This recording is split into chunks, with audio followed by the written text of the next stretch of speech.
Have you ever set out to do something important, but you found yourself unable to gather the energy to get it done?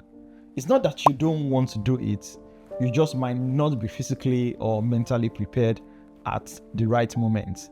In today's video, I will share a few hacks that have helped me personally to prioritize and complete my tasks.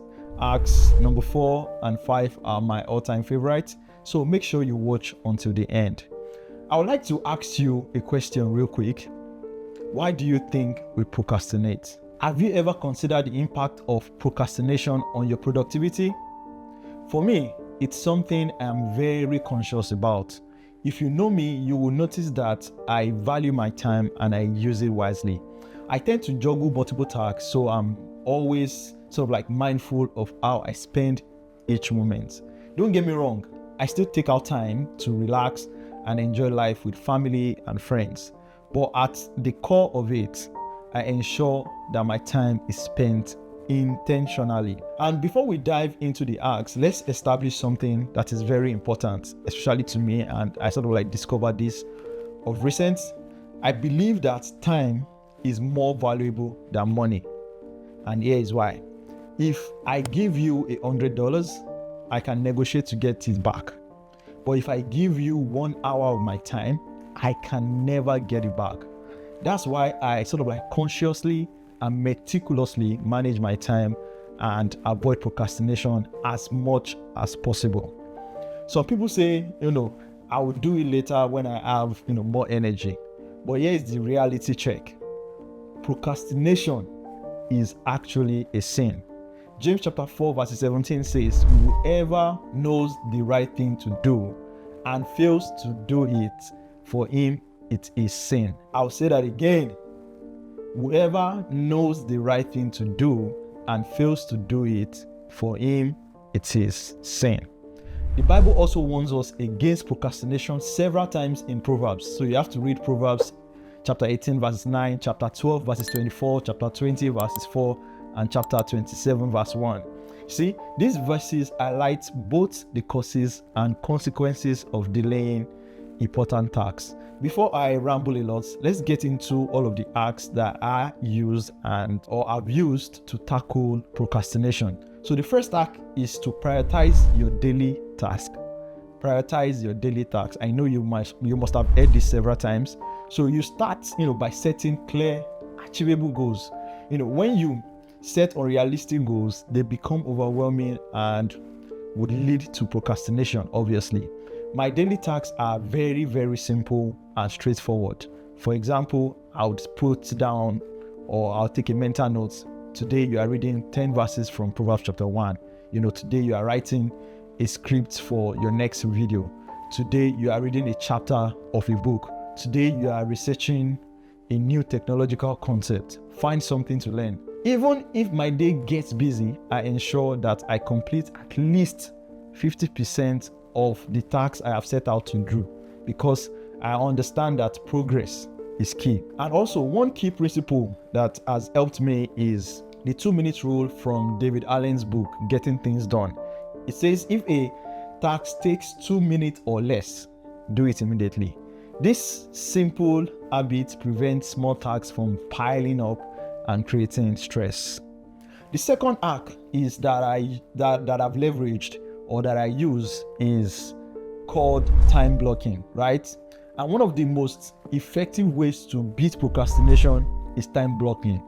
We all know how distracting our phones can be, and to stay focused, I put mine on do not disturb mode while I am working. If I'm not working and I'm lounging around, of course I'll remove it from do not disturb, but when I need to get into deep focus work, I make sure my phone is on a do not disturb mode. Did you know that the average person spends over 2 hours per day on social media? 2 hours.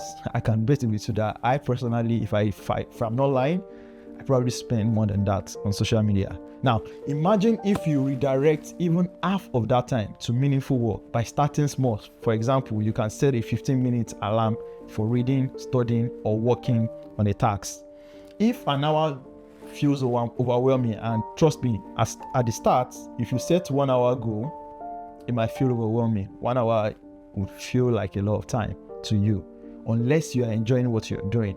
If it's a task that you are not enjoying but you need to get it done, start with 5 minutes, 10 minutes, 15 minutes.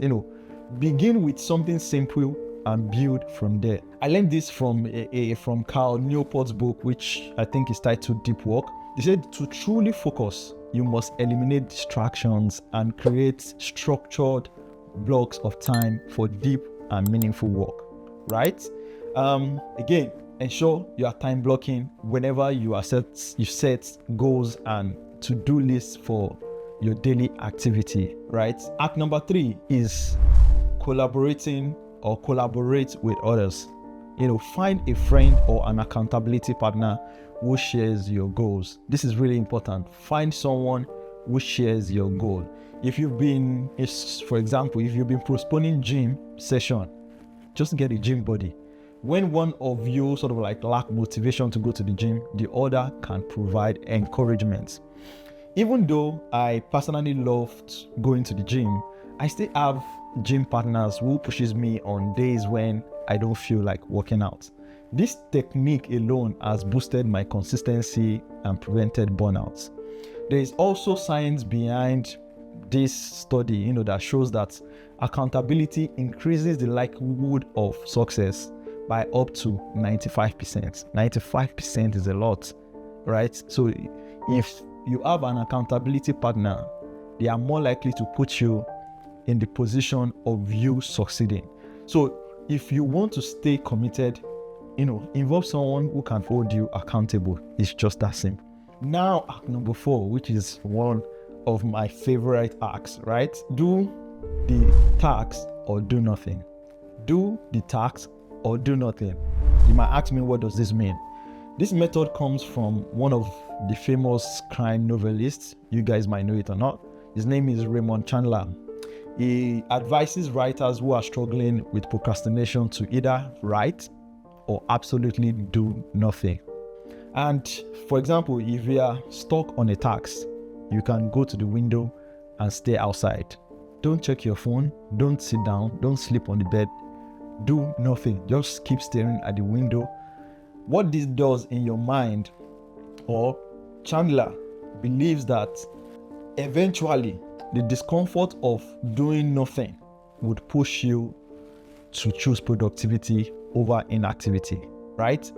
The discomfort of doing nothing would ultimately push you to choose productivity over inactivity.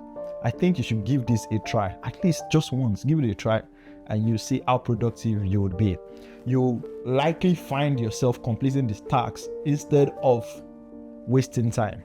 In Atomic Habits by James Clear, I believe, he explains how reducing your options makes decision making easier. If you only give yourself 2 choices, work or do nothing, you eliminate distractions and force yourself into taking action. And the final act, which is also one of my favorite acts to avoid procrastination, is that you need to adjust your environment. Your environment influences your ability to focus. If I need to write but lack inspiration, I move to a specific chair and surround myself with content that sparks my creativity. That chair is just right beside me right now. I sit down on that chair and I consume content that sparks my creativity, that makes me think. In no time, when I sit on that chair and I start consuming content actively, not passively, I consciously start consuming things that would spark ideas and creativity in me. In no time, I find myself with a lot of ideas, and ideas starts to flow flawlessly. This is the simple principle behind avoiding temptation. For example, an alcoholic shouldn't keep alcohol in the house. Likewise, if you want to read the Bible, don't do it in a noisy place. If you need to edit video, don't go to the gym and pull out your laptop and say, oh, I want to focus, I can focus at the gym. The gym usability, or the gym is not meant for you to be doing deep work. Essentially, the gym is meant for you to use it as a training spot, right? Get inspirations from other people training, and then you can also train as well. The gym is not a place for you to do to do deep work, in my own opinion. Find the right setting for every task that you have. For example, I prefer editing at night when it's quiet because that's when my creativity is at its peak. Not that I cannot edit during the day. In fact, I do some of my editing during the day, but majority of my editings are done in the night. And it's because I found out that videos I edit in the night are way more creative than the ones that I do in the day. And it's simple because people don't call me people don't call me in the night, but they do during the day.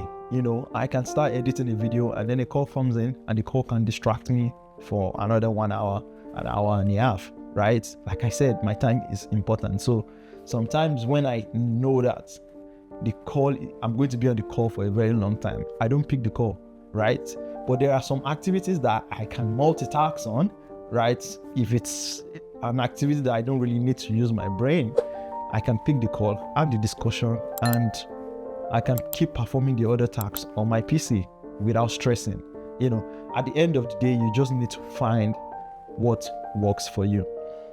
I believe that if you can win the day, you are more likely to win the week.